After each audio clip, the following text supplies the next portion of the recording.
Hi everyone, this is Matt from the Wadsworth Public Library. One of the ways I've been staying informed and entertained during the library's closure and during our social distancing has been listening to podcasts. Podcasts are audio recordings of anywhere from a few minutes to a few hours with a recurring episodic release schedule. They're similar to a radio show. If there's a subject or a hobby, odds are there's a podcast for it. I've heard of or listened to podcasts on the subject of medical history, interviews, science, true crime, Dungeons and Dragons, video games.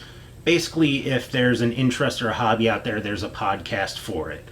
On iTunes alone, there's over 250,000 free podcasts listed covering a wide array of interests. So, where do you get podcasts? How do you listen to them? My preferred method is through a podcast app on my smartphone. App-based options include iTunes, Spotify, and Google Podcasts. Podcasts can also be streamed through your web browser or downloaded to your computer.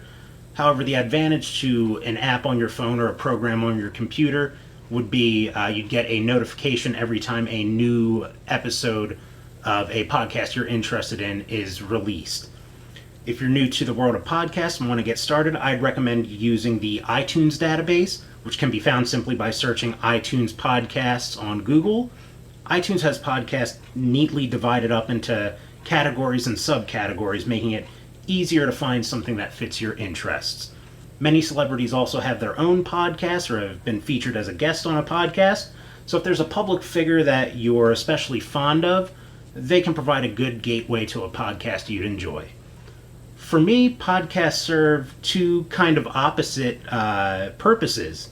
I might listen to NPR's Story of the Day to get a better understanding of the world around me, or I may opt for the D&D podcast, The Adventure Zone, for a brief escape from reality.